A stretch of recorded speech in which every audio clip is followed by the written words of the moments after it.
cryptocurrency and you're looking for some perspective that I've had as a person that's been in crypto for quite some time. Welcome to crypto, because it's a turbulent, volatile place with a lot of fun, but also a lot of suffering sprinkled in between. If you enjoy this kind of content, as always, like and subscribe. It's time to educate the masses and time to educate you, because you are special enough to go ahead and break out of the whole matrix vision. So let's get right into it. So let's talk crypto. Crypto, it's very easy. It's borderless instant transactions. There are many chains out there that at this point can do transactions in less than 5 seconds. You don't get that kind of finality through banks. It's just a lot harder to do. There are programs like the Fed now that are trying to combat this issue. However, crypto, it's the best way to do it. For the people that think that crypto's all anonymous and super shady, it's not. Crypto is probably the most transparent place to view transactions. It's pretty easy to go ahead and hop onto Etherscan, click on some guy's address and track them down for everything they've been doing. So this whole fallacy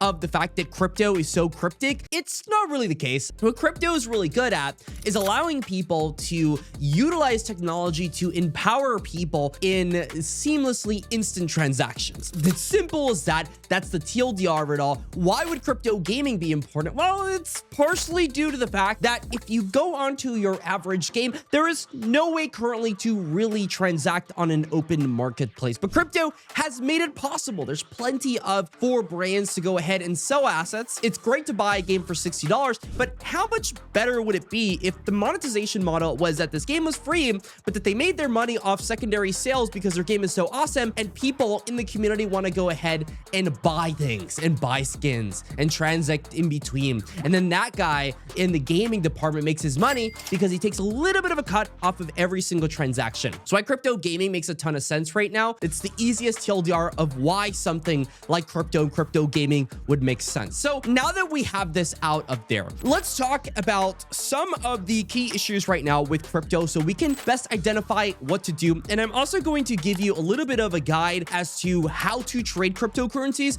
when you're still very early on in this industry. So one is gas fees. There is a number of dollars that you have to pay on every transaction depending on congestion. All it means is the more people that are using something, usually the more expensive that it is. There are some chains that are conquering this. Solana is one of them. They have their own issues with congestion. However, this very much is becoming an older and older issue as crypto companies can handle more and more transactions. And so the big narrative right now in crypto is layer 1 coins. Why are layer 1 coins such a big deal? Well, L1 coins are such a big deal because of the fact that they not only track every transaction, not only do they have all the power in the world, decentralization is a myth, by the way, but the big thing is that they can raise tons of funds to go ahead and bring tons of different products and suites onto there. They have tons of connections to make these things happen. And so that's why we're seeing the L1 narrative really take off. I see gaming as something that happens later in cycles. Gaming to me seems like the most obvious utility basis, but people in crypto, they're very much speculative. Speculative markets primarily. Secondary, they care about the utility. When you look at Tesla stock, people are probably investing into it, somewhat because of earnings, but a lot of it is kind of like, I'm just gonna buy this stock because it's gone up a bunch and I want to make my money, which is fair enough, right? And so a lot of crypto is speculative right now. Meme coins, all this degen stuff that you've been looking at has been doing fairly well in some regard. You know, some of them are up, oh my God, Punky's up 32%. And then you look at this other thing, oh no, it's up down 56%. Here's my big warning if you're new into crypto. Don't do meme coins. I know how tempting it is to see your buddy at work making tens of thousands of dollars off this one meme coin saying that he's so cool and then this next dog coin is going to be the next big thing. Don't do it because meme coins are a loser's fallacy. The big secret to cryptocurrencies is that a lot of these cryptocurrencies are infiltrated very early on by not only KOLs, but VCs. KOLs are key opinion leaders, people that make content, etc., founders and projects. And then we have VCs, which are venture capital funds. These guys have tons of money and they put tons of money into different things. You got to be careful because they're the ones getting into these projects very early on. So the likelihood of them just straight up dumping on you, especially meme coin devs that are completely anonymous, is massive. So I'd say if you're brand new to crypto, don't even deal with anonymous developers. You need to treat it very much like the stock market, because if there's anything that the average crypto investor will be comfortable with early on, it's the stock market comparison. So if you could see the fundamentals, if you could see companies raising tons of money be at different valuations, very much like the stock market. You see Axie Infinity raising $150 million back in 2021. Do your own research on how much money these companies have raised. Other things, finding these crypto gaming companies that are selling these assets that are purportedly worth $5 million and up, like Star Atlas. You need to see companies that they're generating revenue, that they've raised a ton of money and can actually build out the product that they're promising to build. That's the most important thing over anything. If you're new to crypto, you don't want to get into the hyper speculation because you might win, and that's the big problem. Once a gambler wins, they continue to put money in and in and in and in, expecting to see a similar return at some point. Likelihood is 99% of the time, meme coin people will lose money because of that. Another key thing to keep in mind is that if you're watching my videos and you're seeing all these different altcoins that I'm rating, honestly, if you're new, ignore them. This is not something that is for new crypto investors. Getting into cryptocurrencies that haven't even launched, there is inherent bias into launches that usually result in negative price action in the short term. I always tell people that you don't want to buy cryptocurrencies on their launch day. You're going to get a lot of that negative price action. You want to wait at least a month. But for someone that's brand new to crypto, all of that might seem a little bit overwhelming. So you're going to want to go ahead and go into something like CoinMarketCap. You could see the top cryptocurrencies.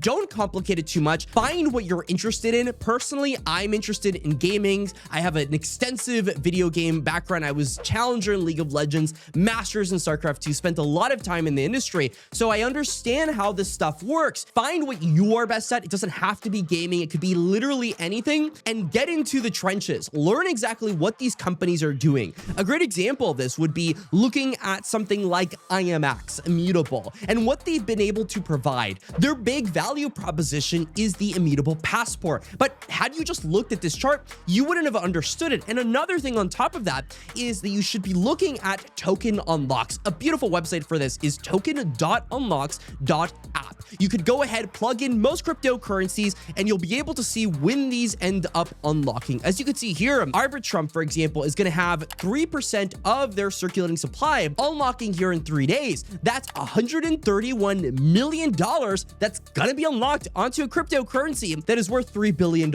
Is it the biggest hit in the world? No, but there were times where it was. In fact, Arbitrum here had 41% of their circulating supply unlocked. That was $2 billion in a single unlock, which could be huge. If a cryptocurrency is only worth $2 billion and another $2 billion comes to the markets, that could be absolutely catastrophic for cryptocurrency. Is that the case always? No, it's not. But it is something that you should be aware of, because a lot of these companies that have raised a lot of money are raising it with essentially vesting that is going to unlock over time. These guys are going to make their gains. A lot of these companies are up a lot of money on their cryptocurrencies since they've launched. They're going to take advantage of you.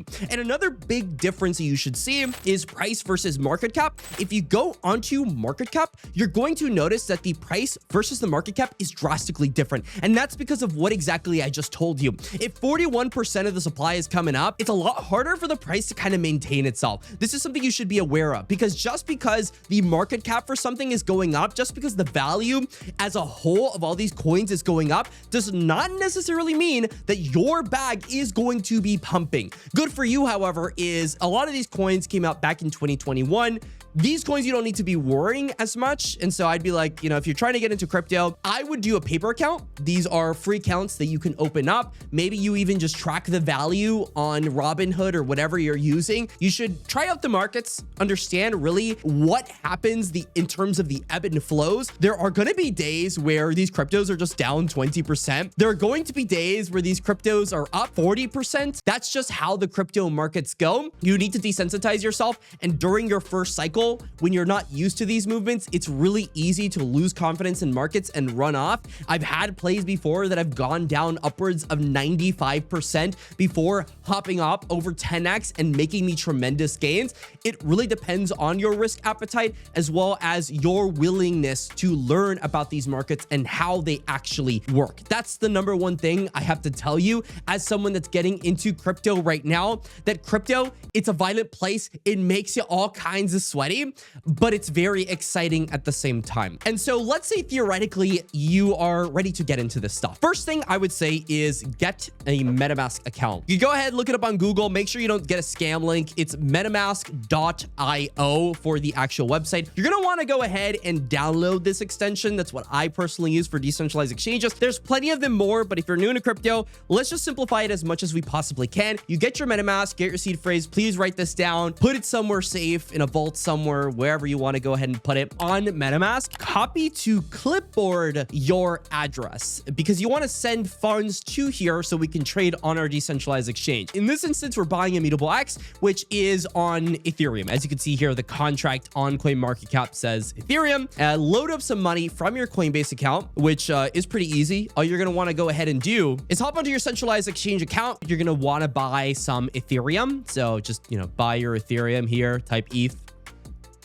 And then after we type it, buy as many as you want to go ahead and get. We're going to click the button transfer, and then we're going to be putting send crypto. We're going to be putting ETH in this instance, right? You're going to be putting it to the address that you went ahead and copy and pasted. That's your decentralized exchange wallet. Put it there, put all your details. Then you're going to have your Ethereum after a specific amount of time. Make sure, by the way, that if your coins are on the Ethereum mainnet, which MetaMask by default is on, you'll see it here on the top left of the MetaMask extension, Ethereum mainnet, that you use Ethereum mainnet and not something else like Arbitrum. So we got our coins right now. Let's go to Uniswap. This is where we can go ahead and get it. We're going to launch this application, connect our crypto wallets. If you wanted to find out how, well, if you go to markets, you'll see Uniswap right there. So that goes to show that you can get IMX on Uniswap. We're going to want to go ahead, put ETH on the top, and then on the bottom, you're going to want to go ahead and put IMX just in case you wanted to find the right address. You're going to look over here at contracts on CoinMarketCap. This right here ends at 79FF. As you can see here, Immutable X, the last 4 digits here are 79FF. So this is the right contract for IMX. Put the amount of cryptocurrency you want to swap. Always make sure that you keep some Ethereum there for gas fees, like I was talking about earlier.